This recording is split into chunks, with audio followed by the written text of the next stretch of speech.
Nessa época, inclusive no rock and roll, uma das grandes tendências do rock era um funk rock, que era um rock com metais, né?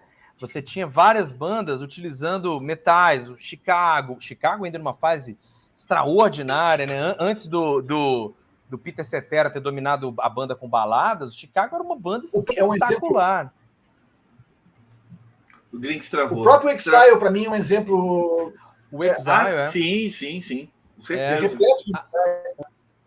Você tinha muito esse rock com metais, né? Tem Real Drive, Cold Blood, vocalistas mulheres tentando cantar como a Tina Turner.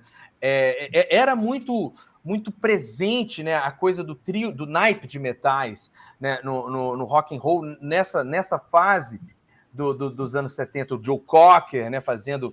E essa explosão da música negra, o Brasil ele tem um marco um ano que, se a gente fosse falar que seria quase que um ano zero, assim, dessa black music americana no Brasil, do soul brasileiro, né? 1970, o primeiro disco do Tim Maia, o Dom Salvador e Grupo Abolição, depois Tony Tornado, mas 72... O álbum do Tim Maia de 72 é o que tem idade, assim, que é maravilhoso, né? Não, e no Brasil você tinha a Vanderleia lançando Maravilhosa, a turma da Jovem Guarda, o Roberto, já tinha lançado funks como Todos Estão Surdos, 71. Todos Estão Surdos. O Erasmo já tinha pegado uma vibe mais samba soul, né, samba funk do Jorge Ben e tudo.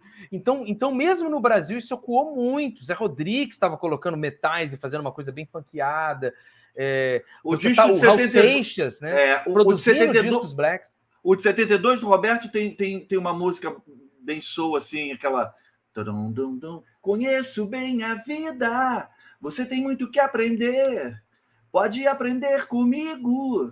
Experimente só para ver. O Roberto, desde o Não Vou Ficar, ele estava em todo disco emplacando um funk. Influência soul, muito grande do Tim, né? Que trouxe isso para ele e ele se apaixonou também. Mas então, é isso, estava em todo lugar, né, essa parada, né?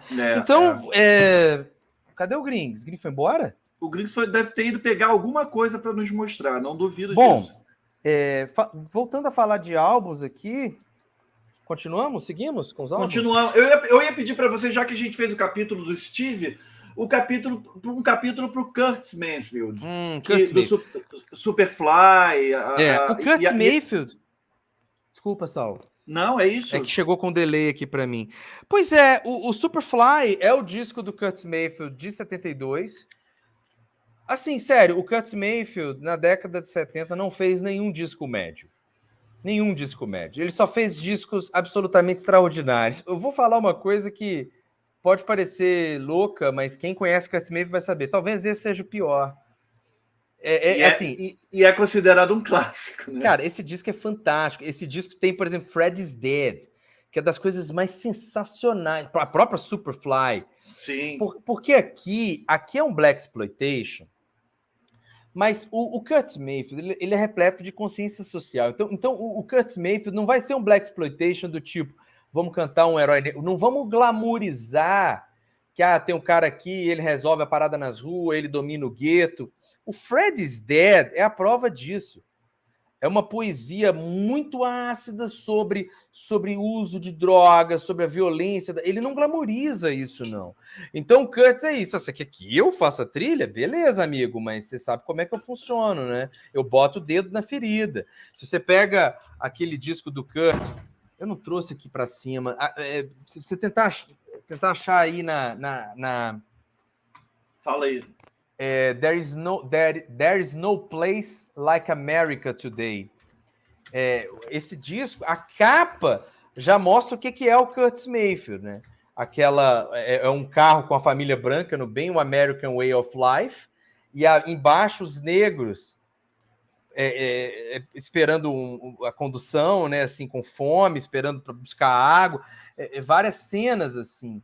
Então, o Curtis Mayfield tem três sujeitos que, para mim, formam uma trindade essencial de cantautores dessa época, que é o Stevie Wonder, Marvin Gaye e Curtis Mayfield.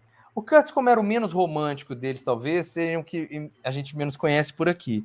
Mas o Superfly é o disco do Curtis mais conhecido, né? E é um disco de 72. O Curtis que teve um final de vida horroroso, né? Ele sofreu um acidente no palco, uma barra de luz caiu. There's No Place Like America Today. Olha ali, a capa já é o típico de crítica do Curtis Mayfield, a família branca no carro. E a fila de pessoas pretas. E o Curtis, esse disco, aliás, é fantástico, tá? Que é um disco diferente do Curtis, em que ele não usa orquestra. Ele fazia as orquestrações também, ele não usa orquestra. Então, o Curtis era um grande guitarrista também, e eu estava falando do final da vida dele, ele sofre um acidente com essa barra de luz, fica tetraplégico, e consegue gravar um disco tetraplégico. O microfone aqui, ele canta, e é a despedida do Curtis Mayfield. Tem até um clipe, enfim, ele morre muito jovem, né? Muito cedo. Nossa. Teve esse final de vida meio trágico. Para fechar a trindade, só porque eu falei que existem esses três, o Marvin Gaye, a gente sabe, lançou em 71 o What's Going On. O que aconteceu com o Marvin Gaye em 72? Se borrou. Se borrou. Ele gravou um disco espetacular e ele falou, esse disco não vai dar certo, cara. Ele não vai fazer sucesso como o de 71. Tô falando, se borrou mesmo. E não lançou o disco. Arregou. Esse disco foi lançado aqui, ó, só em 2019. Sério? Olha Marvin Gaye, You Are The Man. Só em 2019 nós Eu não conheço o disco. E o que você acha do disco? O disco é maravilhoso. O disco é fantástico. O disco é incrível. O disco é o Marvin Gaye no seu auge. Só o You Are The Man virou single e ele deixou sair. Mas ele não lançou o seu LP.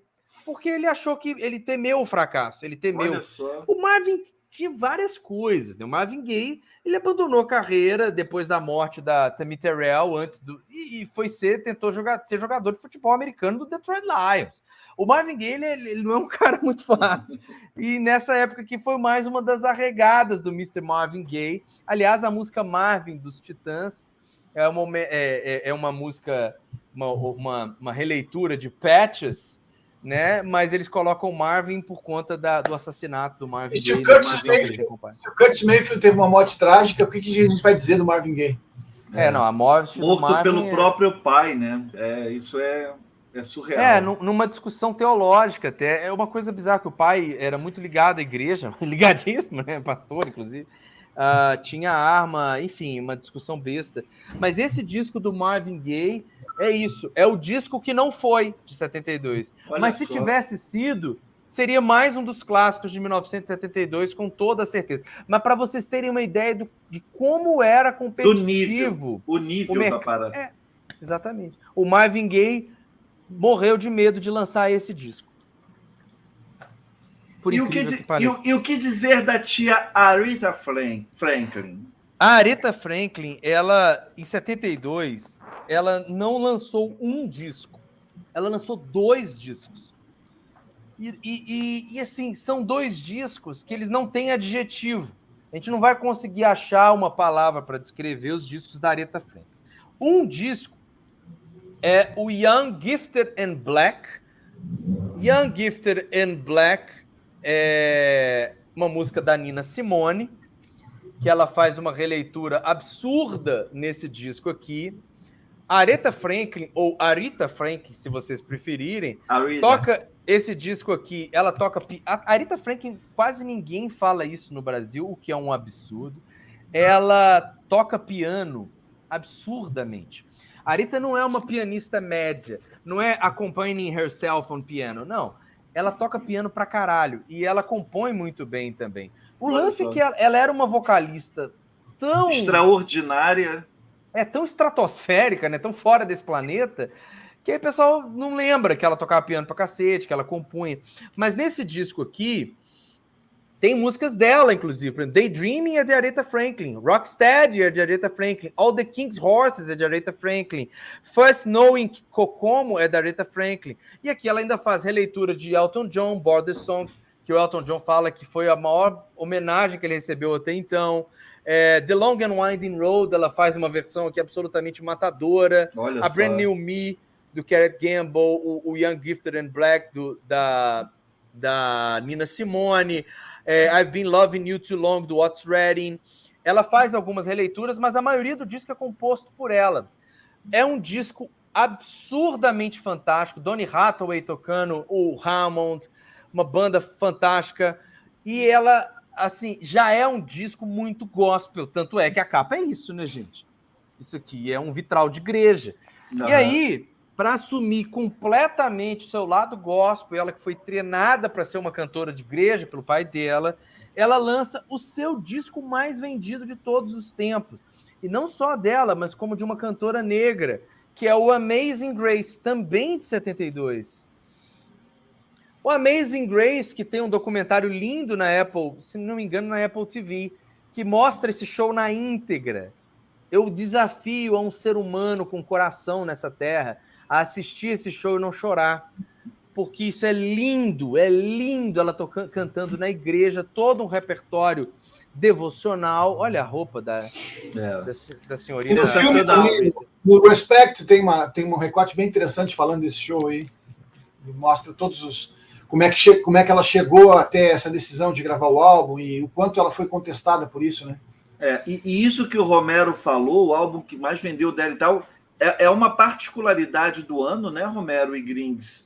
Vários artistas lançaram o que é considerado o melhor disco da carreira no ano de 1972. Isso é impressionante.